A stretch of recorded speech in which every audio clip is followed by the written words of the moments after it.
How to use YouTube Studio mobile application. To use the YouTube Studio mobile application, first of all, download it onto your device using your device's native App Store or Google Play Store.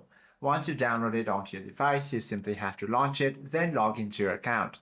Now you will find the core 5 tabs. First one is Dashboard, where you can find a quick summary of your channel's latest performance over the last 28 days. Now within the Content tab, you can also manage your video.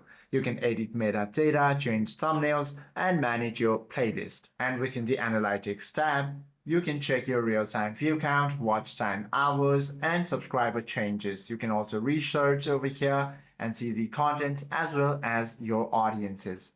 Now within the Community tab, you should be able to find comments over here. You will also find the engagement from your audiences on your videos over here. You can also proceed to respond to comments as well as view posts from here.